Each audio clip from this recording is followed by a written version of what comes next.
Antrian pembuatan SKCK terjadi di Kabupaten Sika, Nusa Tenggara Timur dan Pangkal Pinang. Para tenaga honorer antri membuat SKCK untuk diangkat sebagai pekerja P3K.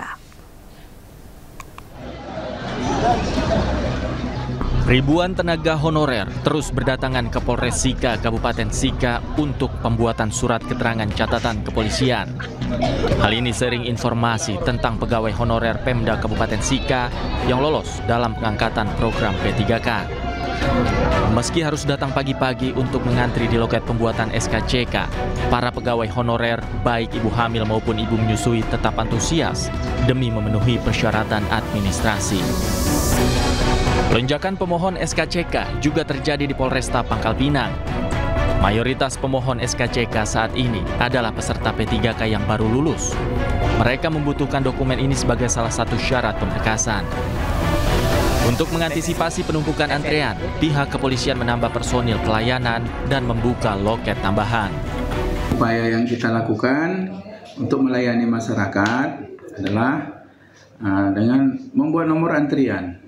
Kita membuat nomor antrian sehingga bisa secara bergiliran untuk mengumpulkan berkas. Yang mana ruangan kita juga terbatas. Di dalam ruangan hanya bisa menampung sekitar 20 sampai 25 orang. Sehingga yang lain di luar.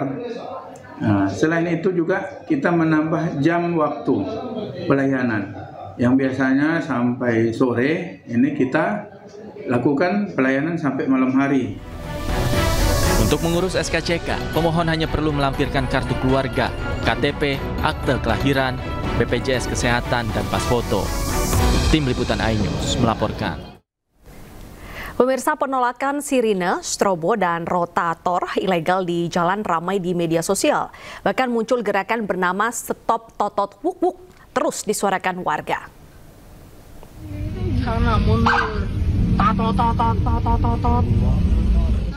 Media sosial diramaikan dengan gerakan yang meminta pejabat dan pengguna kendaraan untuk tak menyalakan sirine, strobo, dan rotator ilegal di jalan. Gerakan yang diberi nama Stop Totot Wuk Wuk ini berawal dari kemarahan masyarakat yang menggunakannya tidak sesuai peruntukan. Terkait hal ini, Gubernur Jakarta Pramono Anung menyatakan aturan penggunaan sirine dan strobo telah diatur pemerintah pusat. Jadi untuk itu aturan ini kan semuanya yang ngatur sebenarnya pemerintah pusat. Kami hanya menjalani. Saya sendiri, teman-teman pasti melihat selama saya menggunakan mobil patwal, hampir nggak pernah tato-tato. Apalagi Sabtu Minggu saya juga nggak pernah dikawal. Jadi saya menikmati malah nggak dikawal sebenarnya.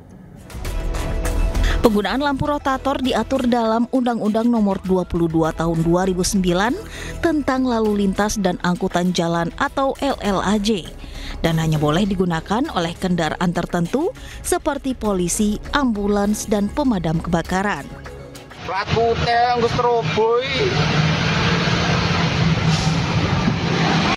Penggunaan rotator pada mobil pribadi adalah ilegal dan dapat dikenakan sanksi tilang atau pidana 1 bulan dan denda Rp250.000. Tim Liputan iNews melaporkan. Sejumlah warga menyatakan setuju dengan gerakan Stop Strobo Ilegal alias Stop Totot Wuk Wuk.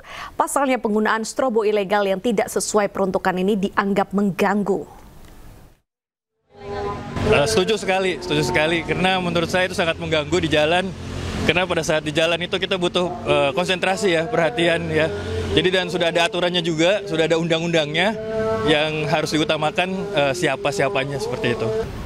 Tentunya saya setuju ya, karena kalau misalkan dilihat dari urgensinya, kadang ketika lagi macet semua juga lagi nggak bisa gerak seperti itu. Sedangkan kalau misalkan strobo ilegal ini kan berarti dia memaksakan diri supaya dia diberikan jalan. Sedangkan kondisi di jalanan lagi macet dan semua orang ingin cepat seperti itu. Jadi harusnya lebih mengutamakan urgensi seperti yang darurat kayak ambulans seperti itu.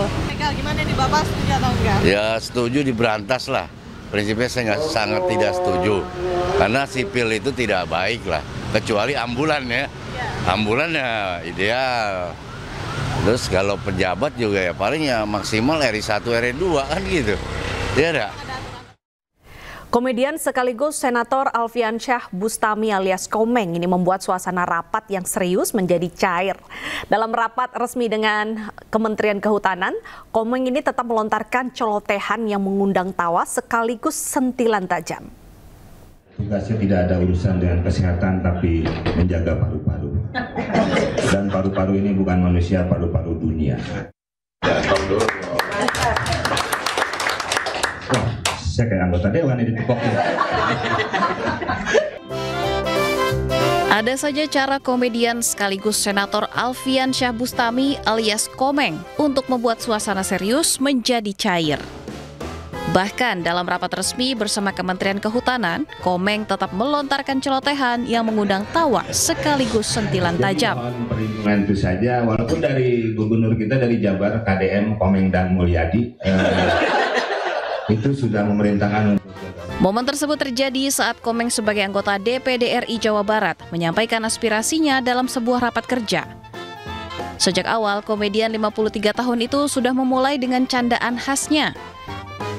Komeng membuka pembicaraan dengan menyapa pihak kementerian yang menurutnya selalu berulang tahun, sebuah plesetan dari singkatan Menteri Kehutanan, Kemenhut. Terima kasih kita bisa bertemu dengan kementerian yang selalu ulang tahun, Kemenhut.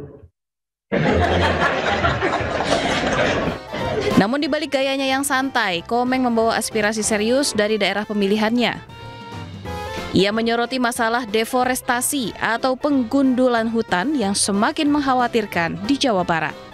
Walaupun dari gubernur kita dari Jabar, KDM, Komeng dan Mulyadi, itu sudah memerintahkan untuk jaga hutan, jaga mata air, jaga satwa, sampai jaga malam kita untuk menjaga hutan ini bagaimana caranya. Dan memang agak sulit. Di satu sisi kita membuka hutan untuk pangan karena ingin menjadi lumbung pangan, dan di satu sisi hutannya jadi semakin hilang.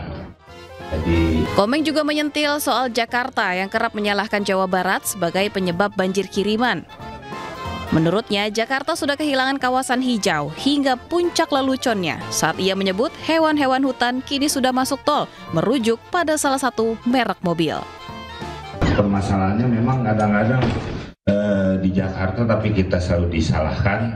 Seperti banjir katanya datangnya dari Jabar, karena Jakarta sendiri seperti hutan kayu dan hutan panjang sudah tidak ada, walaupun hewannya sudah masuk ke tol seperti kijang, dan kijang itu kijang. Tim Liputan iNews melaporkan. Pemirsa, setiap warga negara ini berhak memperoleh pendidikan yang bermutu, tak terkecuali saudara kita penyandang disabilitas.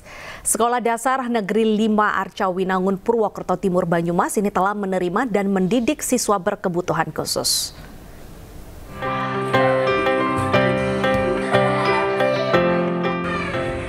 Sejak 2011, Sekolah Dasar Negeri 5 Arcawinangun Purwokerto Timur Banyumas menjadi salah satu sekolah inklusi rujukan yang menampung siswa dengan berbagai latar belakang kebutuhan khusus.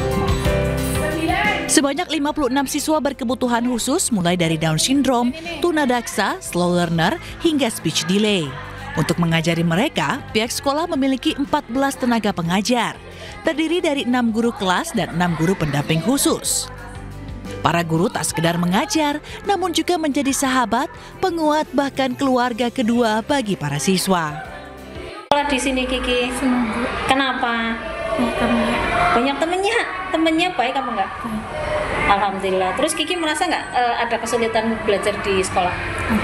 Enggak. Kenapa? Karena senang.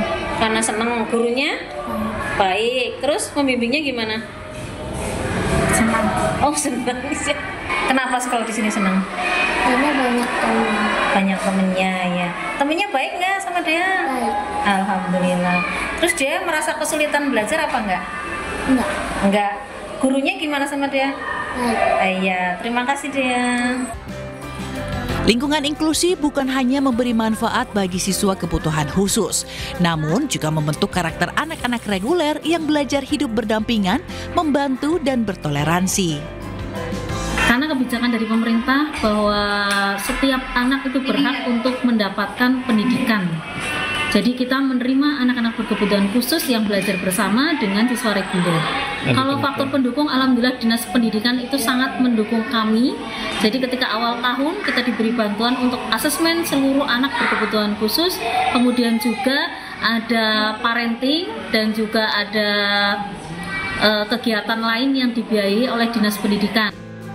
SDN 5 Arcawinangun menerima siswa berkebutuhan khusus dan siswa reguler untuk belajar bersama dalam kelas dengan hak dan kewajiban yang sama.